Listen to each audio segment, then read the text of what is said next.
Good afternoon, Year 6, and welcome to Monday the 18th of January's curriculum lesson on fossils. So, today you should have one of these sheets. It'll be a big A3 sheet like this one here.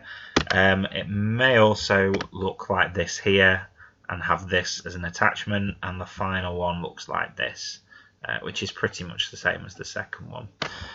So make sure that you have that handy, and I'll explain what we're doing. So today we're looking at fossils, and this links to it'll become clear how this links to our topic as we go through it. So some keywords that we need for today are fossils. So you should know from last lesson what a fossil is now and what fossilization is. So we're going to have a look at these two words, and I'll be using them throughout today's lesson. So the first thing that we need to do is think, well, what is a fossil? So have we ever seen one? And if you know how they're formed, excellent. But these are examples of fossils all around here. So you can see you've got some that are in rock, some that here are just completely made of rock, and then some that have like an imprint like these ones. Well, they all have different names, and they're very useful for scientists, fossils, because they tell us most importantly about what things were like in the past. I don't mean the past like Victorian times, I mean the past like hundreds of thousands, if not millions of years ago. So the Earth, we know by now, is billions of years old, and living things found today evolved from what lived millions of years ago. So evolved in this word, I know has been a trigger for some children in my class, just means changed. And when we use the word evolved, we mean changed over hundreds of thousands, if not millions of years, as that will become clear over this unit. So in year 3, you will have learned about you will have learned that fossils show what living things used to look like and what living things used to exist a long time ago. So dinosaur fossils are a very good example of this. Dinosaurs are of course no longer around, but we have fossils that say that they were. Living things we see today evolved from ancestors that were around a long time ago, and scientists called paleontologists study fossils and are able to date them based on the age of the rock they were found in, and this is known as carbon dating. Scientists are able to understand what living things existed at the same time and how these living things have changed or evolved over time. So, first things first then, what is a fossil? Now, this lovely specimen here is just a cartoon, but yes, it is what you're thinking it looks like. So, fossils are the stone remains of dead animals or plants, and they're usually skeletons of animals and imprints of plants, but not always. They can be things that are made by animals, like footprints or like poo in this case here. And there are 4 main types of fossil that we know. So this one is a mould fossil. So the fossil has been made here because the ammonite, which is this creature, has died and then rotted away, and it's left a mould of its shape in the rock. So this one is a cast fossil. So here, the fossil, it's a mould fossil, but it has become filled up with other sediment, so other bits and pieces that has eventually turned to rock, and this is given a 3D copy of the original. So we're going to look at how these form later on. A trace fossil. These are marks left by living things from the past. So here you can see that these are footprints, burrowing holes, scratches in tree bark, things like that. This is a true form fossil. Now these are highly sought after and very, very, very rare. I believe there was one found a couple of years ago in the Arctic, but this is a fossil that preserves the entire or part of the real organic material of the living thing. So it can include parts of bones or teeth that are longer lasting than soft tissue. So here you can see this is amber, and a mosquito has become trapped in the amber here. So this mosquito can then be dated. It could be thousands, it could be hundreds of thousands, it could be millions of years old. It depends how old the amber is. So the most common way that fossils are formed is when small animals like flies and spiders get covered by tree sap, and then they get trapped. The tree sap hardens to form a solid amber, and this can preserve them for thousands of years, and this is a true form fossil here. Sometimes a whole animal can get trapped in ice, freezing them for thousands of years. So woolly mammoths have been preserved and found like in this state as well, and this is a true form. So this is an example of a very, very old woolly mammoth that was found, and ice is brilliant at preserving whatever freezes in it because nothing can decay the body. So this mammoth here was thought to be about 10,000 years old, was discovered in Siberia. The carcass even contains some of its blood, 10,000-year-old blood. And then when the scientists analysed it, they found that the mammoth had evolved so that its blood could supply more oxygen around its body to survive icier climates.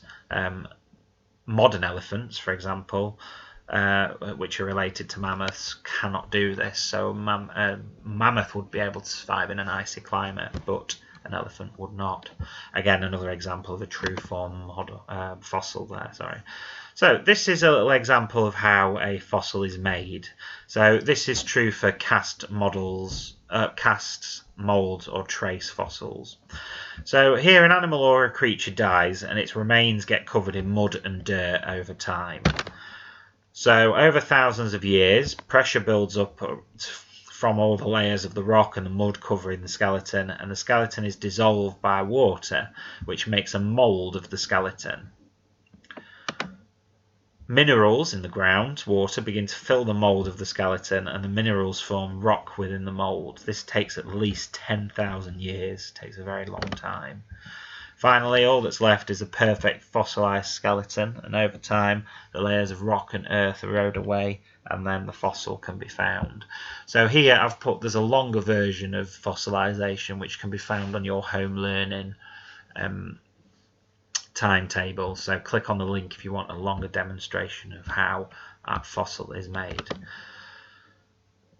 And now it's going to pause. We'll just wait for the slide. Oh, it's going to tell me it's not. Oh, there we go.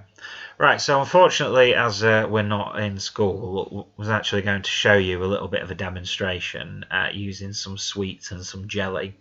So as you can see here, each different layer of jelly is a different layer of dirt that's built up, and the jelly there has trapped the sweets in there. So in this instance, the sweets would be animals or plants, and the jelly are all the different layers of mud and rock.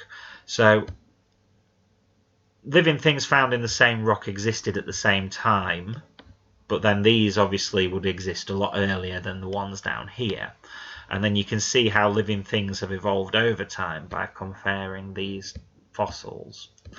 Okay, so I will send you the link to your emails for how to do this, and I'll put it up on the blog as well because it's quite a fun little experiment. You will need an adult though, as it involves hot water and jelly. So, part one on our sheets. First thing I'd like you to do in a minute is you're going to pause the video. You might have to rewind back through what I've said. And you're going to explain to me what a fossil is, and then how cast, trace and mould fossils are made. So it's only 4 steps. And as we can see here, the mould, the cast, and the trace fossils, and then the last one here, which is true form. These are all the different types of fossils. Okay then, right, so pause the video and write that first bit on your sheets. Okay. Right then, so let's move on to this second part. Now you'll notice on your sheets that you've got a lot of pictures of different dinosaur bones. So we're going to play a little game, if you like, that's called Whose Bones Are They Anyway? So in your sheets, you will be in your packs. You will have been given some pictures of dinosaurs. Don't be tempted to look at them just yet. What I'd like you to do first is have a look at the pictures on your sheet and see if you can guess what these dinosaurs are. Okay, based on their bones.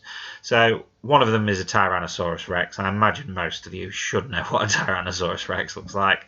The same with the Triceratops, and the same with the Diplodocus and a Stegosaurus. If you know your dinosaurs. This one is a long-tailed pterosaur. I'll give you a clue. This is a flying dinosaur. And the last one is a Velociraptor. Oh, sorry, the second to last one is a Velociraptor. You've seen Jurassic Park. You'll definitely know what they look like. And this one, which I'm going to struggle immensely to say, is a Syntheocetus, which was a dinosaur that lived in the sea. Okay, so it's a sea reptile. So have a close look for something that might live in the sea. It looks very similar to a whale, that one. So if you've got the sheet that says first guess and then the name, what I'd like you to do is use these and guess what they are, and then check the sheet that should look like that. Oh, I've just given it away. Oh no. So check those sheets to see how many you got right. Second sheet I'd like you to do, this one is a little bit harder, so I'd like you to straight away use the name and then use the evidence. So for example, here we've got a Stegosaurus. I'm gonna just scroll. Yeah, I knew it was that one. So having a look at the Stegosaurus there, and then also having a look at the skeleton of the Stegosaurus, which is this one here. So what evidence have we got to say that they're the same thing? Well, we both know they're a Stegosaurus, so you'd write that in the name box. And then the evidence box, you would suggest things like, well, I'm first of all looking at its head. So it has a small head, bony plates, let's try and spell properly today, Mr. Kerman, along its back, and quite typical of these spikes in its tail. Now it used to ward off predators with the spikes in its tail. I used to swing it very hard at predators and try and batter them with it. And 4 spikes in its tail. As you can probably tell, I'm quite a big fan of dinosaurs. So that is an example of the evidence there. So looking at the picture of the skeleton and then looking at the picture of the dinosaur. So tell me more or less the features and why you've chosen that one. Now, if you have got this first sheet, what you have to do is you have to cut and stick and match the names and the pictures to the right skeleton. There should be enough space for you to do that on there, and make sure that you're using this sheet to double check your answers. Okay? Right, so pause the video while you do that, and when you've finished, let's restart the video and we'll go through some answers. Okay, sound like the White Rose guy. Right, so if you haven't already guessed, the first one is obviously a Stegosaurus, so I'll put that one in there. Second one, any ideas? Big, tall. Oh, and if anybody did the extra challenge that I completely forgot to mention, say whether it's a carnivore or a herbivore. The Stegosaurus is a herbivore. Might have to pause the video and just quickly write that under each one, you know. The next one then, this one, also a herbivore as well. Giant dinosaur, has an extremely long neck and was quite often preyed upon by Tyrannosaurus. This one's a Diplodocus, or Diplodocus, depending on how you say that. I always say Diplodocus, and then somebody corrected me once and said it's Diplodocus. And I just thought they sounded really silly, to be honest. The next one then, this one has quite these long bones here, which could be, or definitely are rather, wings. So this is a long-tailed pterosaur. Now, a long-tailed pterosaur was a carnivore. Terror of the skies. Eventually, these evolved into pterodactyls, much bigger, with much sharper teeth. Another herbivore for you here. 3 horns. Should give it away. Triceratops. 3 horns. Amazingly, and if you have a look at the video that shows you the evolution of birds on the link that I've given you in your home learning timetable, Triceratops are part of the ancestors of modern pigeons, which is just absolutely crazy, but they give you a very convincing explanation. This next one of my favourite dinosaurs, is a Velociraptor. Velociraptors are a little bit like modern day wolves, as in they hunted in packs. Try and spell again. So these were carnivores, and they make very unusual sounds. The last one, this giant head with massive sharp teeth, the great white shark of the land, as I like to call it, is the Tyrannosaurus rex. I've done it again, carnivore. Now, this last one, Syntheosaurus, can't say it, was a sea-dwelling creature, and it was, I believe, an omnivore, which is why I've left it till last. So if you know what an omnivore is, very well done. But an omnivore is a creature that eats both plants and animals. I don't think Syntheosaurus was very fussy. I think it more often than not chose to eat plants, but did also eat small marine animals as well. Okay, right, so now that we've done that, we've got one last final part to do, which is how fossils help us. So having a look at this here, fossils and evolution. So fossils are very, very useful for telling us more about how animals and plants have evolved or changed over time. So as you can see here, this is an evolutionary chain. So this is a modern day blue whale. And there have been fossils found and links made between these fossils, similarities between all of them, that link to modern day blue whales that suggest that this is how it has changed over time to go from a land-dwelling mammal to a sea-dwelling mammal. And of course you'll all know that whales are mammals and not fish, as they have lungs and they keep needing to come up to the surface to breathe for air. Now there is a video about this in your home learning packs that show you exactly at what points and how old all these different fossils are that were found, and how the links between them were made to show that scientists theorized that these five creatures here are all linked. And these creatures are no longer alive because they have died out. Okay, and all that's left in the evidence of this is in the blue whale. Now, later on, we're going to look at, later on in our sequence of lessons, we're going to look at how this happens in more detail. But definitely have a look at the evolution of birds, where you can check out the Triceratops being related to a pigeon, and the evolution of whales. The evolution of birds video is quite long, and it involves you having to click on things as well. It's a bit scientific in places, so if you are interested, evolution of birds goes into a lot of scientific detail, but the evolution of whales is just a video to play. So with that then, what I'd like you to do is now on your sheet just say what scientists can learn from fossils. So just as an example, here we know about what things used to eat, or what their diet was in the past. If we find fossilized poo or fossilized plants, they can tell us about what the animals used to look like in the past, or what plants used to look like in the past. And if we can find fossils that link from different times, we can see how animals have evolved or changed over time. Okay, so in the next few lessons we'll be looking at how animals change on a genetic level, and why there is evidence to suggest that all these fossils might be linked. Okay, all right, I hope you've enjoyed today's lesson, and I will see you next week. Goodbye.